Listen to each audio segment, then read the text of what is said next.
जय हिंद, नमस्कार, हाय, हेलो वगैरह वगैरह। आशा करता हूँ कि आप कुशल मंगल होंगे।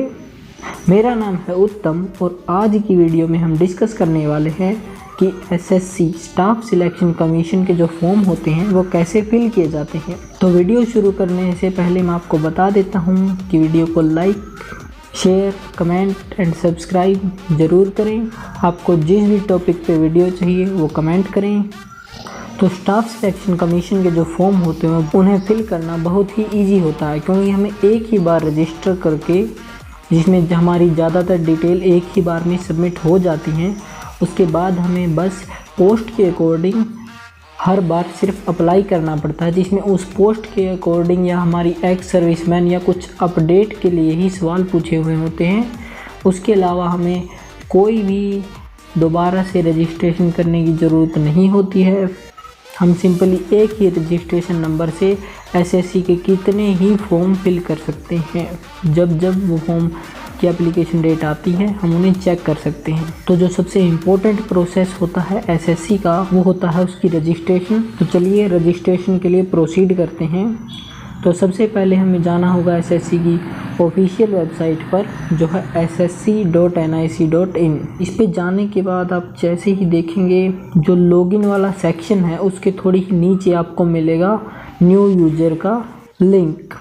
जैसे ही आप क्लिक करेंगे एक नई टैब ओपन हो जाएगा, जिसमें आपसे लगभग 10 क्वेश्चंस पूछे गए हैं जो आपको रजिस्ट्रेशन के लिए फिल करने हैं। ये सबसे पहला स्टेप है रजिस्ट्रेशन का। रजिस्ट्रेशन के अंदर 3 स्टेप होते हैं: basic detail, additional and contact details and declaration. तो फर्स्ट स्टेप के अंदर जो हमसे सबसे पहले पूछा गया है कि क्या आपके पास आधार कार्ड है या नहीं है। मोस्टली बच्चों के पास होता है, लेकिन अगर किसी के आधार कार्ड में कोई गलती होती है या फिर कोई करेक्शन है तो वो अगर किसी दूसरे आईडी से भी अपने फॉर्म को प्रोसीड करना चाहते हैं तो वो कर सकते हैं। उनको सिंपली 1C के अंदर टाइप ऑफ आईडी में अपनी आईडी इनमें से कोई सिलेक्ट करनी है। जैसे ही आप अपनी आईडी सिलेक्ट करेंगे उसके बाद आपको उस आईडी का नंबर डालना है। अगर आपके पास आधार कार्ड है तो आपको सिंपली यस करना है। आप दोनों में से किसी एक ही चीज़ के साथ रजिस्ट्रेशन की प्रोसेस में आगे बढ़ सकते हैं। तो आधार कार्ड है तो आधार कार्ड का नंबर डालें और आगे प्रोसीड करें। कभी भी किसी भी फॉर्म में अगर आपको नेम भरना हो तो अपनी 10th की मार्कशीट के अकॉर्डिंग ही आपको नेम फिल करना चाहिए, अनलेस अनटिल कोई बहुत ज़्यादा मिस्टेक ना हो। उसमें जितने भी फॉर्म्स होते हैं उनमें सब में जो name, father name, mother name, यानी कि जो हमारी बेसिक डिटेल्स होती हैं वो 10th की मार्कशीट के अकॉर्डिंग फिल की जाती हैं, including date of birth. Registration की प्रोसेस में हमें हर एक डिटेल्स को 2 बार फिल करना होता है वेरीफाई करने के लिए। जैसे कि नेम फिर वेरीफाई नेम, हर डिटेल्स आपको 2 टाइम वेरीफाई करने के लिए फिल करनी है ताकि कोई एरर ना आए। देन नेम के बाद ही 2C जो ऑप्शन है उसमें कहा गया है कि क्या आपका नेम कभी चेंज हुआ है। ये सिंपली उन बच्चों के लिए दिया गया है जिनके डॉक्यूमेंट्स में स्पेलिंग या फिर नेम में थोड़ा एरर होता है या नेम पूरी तरह चेंज होता है। वो अपने डॉक्यूमेंट्स चेंज करवा रहे हैं लेकिन करवा नहीं पाए हैं। इस पे यस क्लिक करके अपना जो नया नेम है या फिर चेंज्ड नेम है वो इसमें फिल करना है। उसके बाद फिर father name, mother name, then date of birth. 6th question में पूछा गया है कि क्लास 10th के हमें डिटेल्स देनी है, तो हमें उसका बोर्ड बताना है, रोल नंबर बताना है, किस ईयर में हमने हमारी 10th पास आउट की थी वो बतानी है। फिर जेंडर। जो 8th क्वेश्चन है लेवल ऑफ एजुकेशनल क्वालिफ़िकेशन, इसके अंदर हमें अपनी हाईएस्ट क्वालिफ़िकेशन जो पास कर चुके हैं हमें इसमें वो फिल करनी है। फिर mobile number, email ID, then permanent address किस स्टेट में है हमारा, हमें वो फिल करके सेव पे प्रोसीड करके आगे की तरफ बढ़ना है। तो चलिए सारी चीज़ें फिल करके आगे की तरफ बढ़ते हैं। सेव करने के बाद हमें OTP के लिए ईमेल और मोबाइल नंबर को वेरीफाई करके कंफर्म करना होता है। अब वो कंफर्म करेंगे आपके मोबाइल नंबर पे आपका रजिस्ट्रेशन नंबर और पासवर्ड आ जाएगा। आपको सिंपली उस रजिस्ट्रेशन नंबर और पासवर्ड से अपने आप को लॉगिन करना है और लॉगिन करके सबसे पहले आपको अपना पासवर्ड न्यू चेंज करना है अकॉर्डिंग टू देयर गाइडलाइंस की 8 करैक्टर का होना चाहिए, एक कैपिटल लेटर, एक स्मॉल लेटर और एक स्पेशल करैक्टर आपके पासवर्ड में होना चाहिए। जैसे आप वो पासवर्ड बना देंगे और फिर लॉगिन करेंगे तब आपको ये सेकंड ऑप्शन एडिशनल डिटेल जो है रजिस्ट्रेशन का, ये फुलफ़िल करना है। इस पे आने के बाद सबसे पहले पूछेगी कैटेगरी, फिर nationality, identification mark. 14th question में क्या आप फिजिकली डिसेबल्ड हैं, अगर हैं तो आपको बहुत 14B/C को भी फुलफ़िल करना होगा, जिसमें कि टाइप ऑफ डिसेबिलिटी और आपकी डिसेबिलिटी सर्टिफिकेट का नंबर पूछा गया है। फिर हमसे हमारा परमानेंट एड्रेस 15A, B और C, D में पूछा गया है कि परमानेंट एड्रेस, यूनियन टेरिटरी या स्टेट, देन आपका डिस्ट्रिक्ट, देन आपका पिन कोड। पिन कोड आपको अगर नहीं पता तो सिंपली इंटरनेट पे आपके गांव या सिटी का नाम डाल के पिन नंबर सर्च मारें, आपको बड़ी आसानी से पिन नंबर आपका मिल जाएगा। उसके बाद 16वें क्वेश्चन में पूछा गया है कि क्या आपका प्रेजेंट एड्रेस और परमानेंट एड्रेस सेम है, नहीं है तो आपको नो डाल के दूसरा एड्रेस भी यहाँ पे सबमिट करना होगा। अदरवाइज़ आप यस करके बाकी चीज़ें आपको फुलफ़िल करने की ज़रूरत नहीं है और आप सेव एंड नेक्स्ट करके आगे प्रोसीड कर सकते हैं।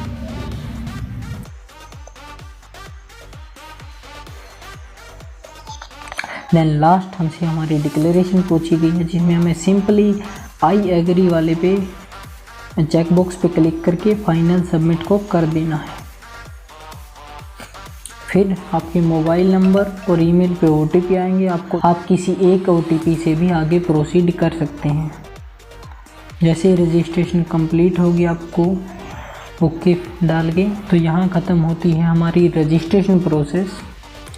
अब रजिस्ट्रेशन के बाद अगर हमें कोई भी फॉर्म फिल करना है तो सिंपली हमारे होम पेज जो लेटेस्ट नोटिफिकेशन वाला है उसके अंदर आपको सारी की सारी पोस्टें मिल जाएंगी कि आप किन किन के लिए अप्लाई कर सकते हैं।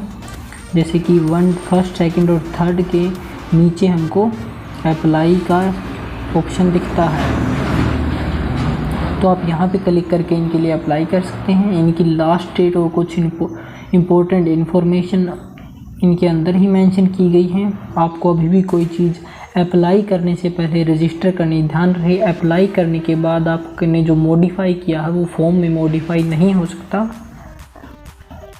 लेकिन आप पहले अगर कुछ भी मॉडिफाई करना चाहें तो मॉडिफाई रजिस्ट्रेशन में जाके मॉडिफाई कर सकते हैं। पहले कोई एग्ज़ाम दिए हैं तो उनके रिज़ल्ट आप यहाँ से चेक कर सकते हैं, सिंपली इसमें डाल के कि आपने ये एग्ज़ाम कौन से पेज में दिया था और फिर अपना रोल नंबर डाल के सबमिट डाल के आप अपने एग्ज़ाम के रिज़ल्ट को भी चेक कर सकते हैं। और आपने कौन से फॉर्म अप्लाई किए थे उसके लिए आप एप्लीकेशन हिस्ट्री वाले टैब पे जाके अपनी पुरानी हिस्ट्री को भी चेक कर सकते हैं, हमें कौन सी फॉर्म फिल करना है। अब मैं आपको हेड कांस्टेबल दिल्ली पुलिस वाले का फॉर्म फिल करके दिखाने वाला हूँ। तो आपको सिंपली अप्लाई पे क्लिक करना है। ज़्यादातर डिटेल्स रजिस्ट्रेशन की प्रोसेस में हमने ऑलरेडी सबमिट कर दी थी, तो हमें इनको अब सबमिट करने की कोई ज़रूरत नहीं है। हमें सीधा 15th नंबर जो क्वेश्चन है उससे अपने आप को प्रोसीड करना है। इसमें हमसे पूछा गया है कि क्या आप OBC कैटेगरी नोटिफाइड है जो सेंट्रल लिस्ट में, उसे सेटिस्फाई करते हैं या नहीं। क्योंकि मैंने OBC से फॉर्म को रजिस्टर किया था इसलिए यहाँ पे शायद OBC है, लेकिन अगर आपने SC ST या अपनी कैटेगरी से किया है, ये क्वेश्चन आपका उसके अकॉर्डिंग वेरी करेगा, तो आपको अपने अकॉर्डिंग की यस। 16th क्वेश्चन फीमेल्स के लिए है कि क्या आप विडो हैं, डाइवोर्स्ड हैं या फिर जुडिशली सेपरेटेड वुमेन हैं। 17th है कि क्या आप ऑलरेडी दिल्ली पुलिस डिपार्टमेंट में सर्व करते हैं या नहीं करते हैं।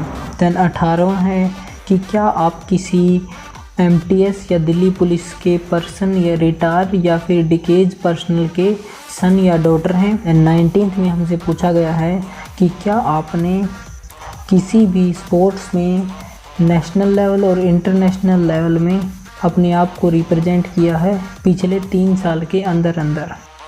तो आपको 19th पे यस या नो डालना है। अगर आप यस डालते हैं तो आपको 19(1) फिल करना होगा कि आपने किस स्पोर्ट में अपने आप को रिप्रेजेंट किया है। अगर नो तो आपको ये डालने की ज़रूरत नहीं है। 20th में पूछा गया कि कंप्यूटर बेस्ड एग्ज़ाम के लिए आप कौन सा मीडियम चूज करना चाहते हैं।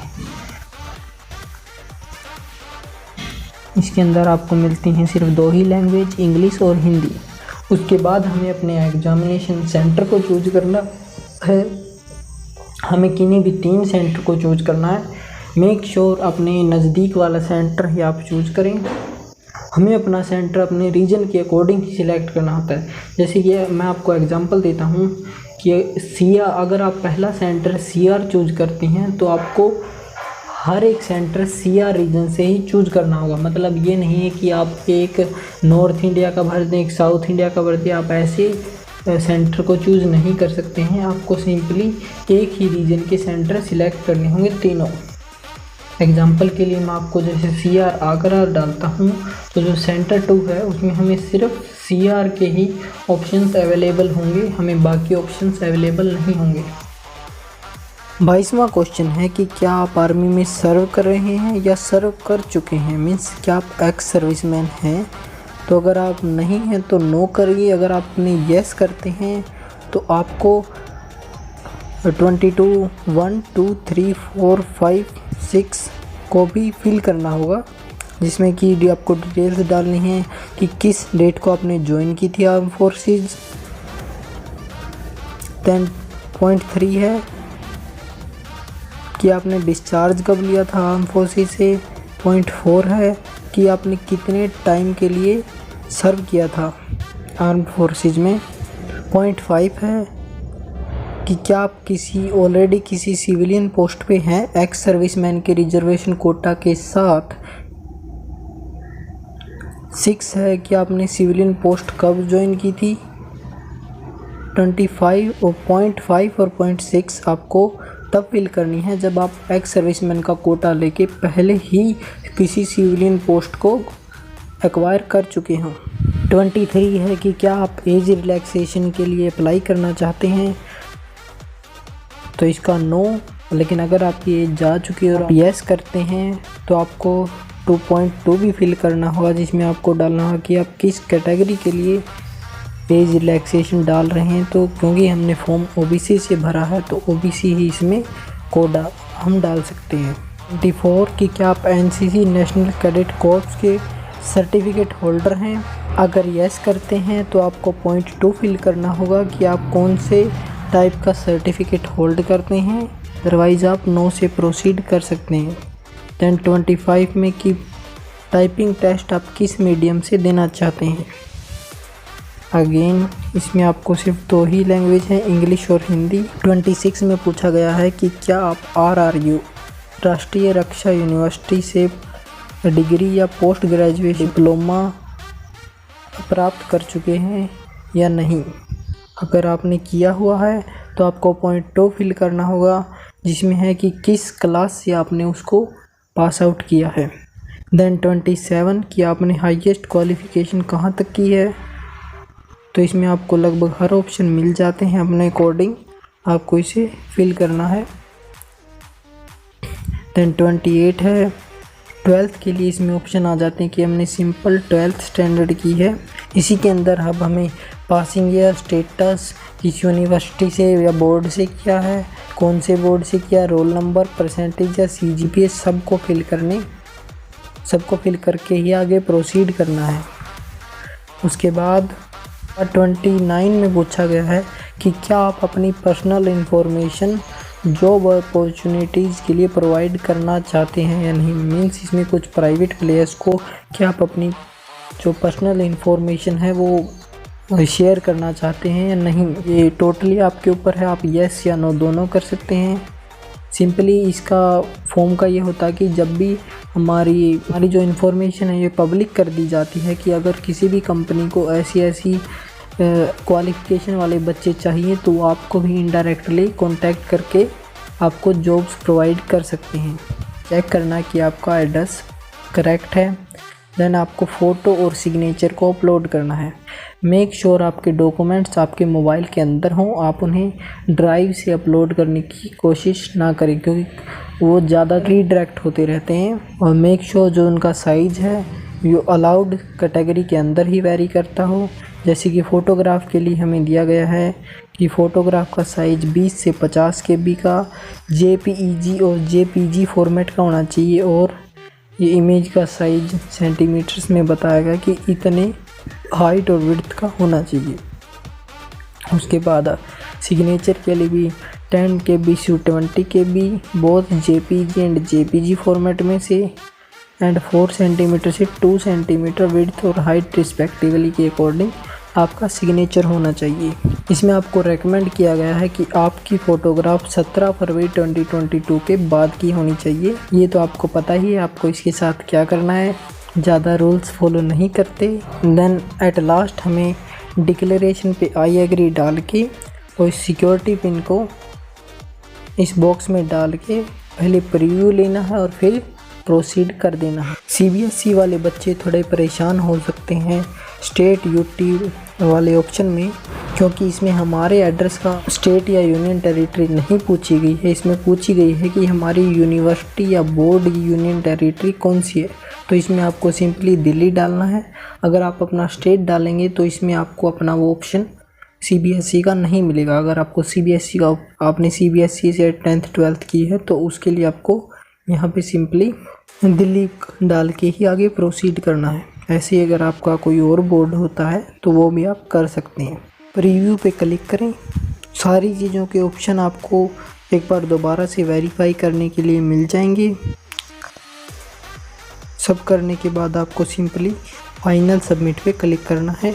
जो लास्ट आया है कि इसके बाद हम कोई भी चीज़ एडिट नहीं कर सकते हैं एप्लीकेशन फॉर्म में, तो प्लीज़ केयरफुली इसे प्रोसीड करें। सबसे पहले अपना एप्लीकेशन फॉर्म प्रिंट कर लें। अगर आप मेल कैंडिडेट हैं तो उसके बाद आपको पेमेंट के लिए प्रोसीड करना है। देन आपको वो 2 ऑप्शन मिलते हैं, ऑनलाइन और ऑफलाइन का पेमेंट के लिए। ऑफलाइन वाला ऑप्शन ये होता है कि आप ये चालान जनरेट करके ऑफलाइन वाला अपने रिस्पेक्टिव बैंक में देना होता है। तो कुछ इस तरीके का आपका चालान दिखाई देता है। इसमें एक रेफरेंस नंबर होता है, इसकी जनरेट डेट भी है और इसकी एक्सपायरी डेट भी है। लगभग 1 मंथ के करीब इसकी एक्सपायरी डेट होती है और इसकी प्रोसेस में भी लगभग 2 दिनों तक का वक्त लग जाता है। इसे आपको सिंपली इस पेज को प्रिंट आउट निकलवा के अपने बैंक में जा और वहाँ पे इस चालान को देना है और साथ में अपनी फ़ीस को भी देना है। 1-2 दिन के अंदर आपका स्टेटस सक्सेसफुल दिखाने लगेगा, तो मतलब आपकी पेमेंट रिसीव हो चुकी है। और भी चीज़ें इसमें मेंशन की गई हैं, जैसे इम्पोर्टेंट इंस्ट्रक्शंस जो हमें दी गई हैं वो ये है कि हमें 3 घंटे के अंदर अंदर चालान को जनरेट करवाने के बाद बैंक आवर के अंदर अंदर चालान को सबमिट कर देना है। एक स्लिप आप रखेंगे और एक स्लिप बैंक वालों को दे दी जाएगी। ऑनलाइन पेमेंट के अंदर आप ATM card, debit card, credit card, UPI और नेट बैंकिंग से भी पेमेंट को प्रोसीड कर सकते हैं। जैसे आपकी पेमेंट हो जाएगी आपका स्टेटस सक्सेसफुल दिखाएगा और आपका फॉर्म फुली सक्सेसफुल हो जाएगा। So thank you for watching. God bless you all.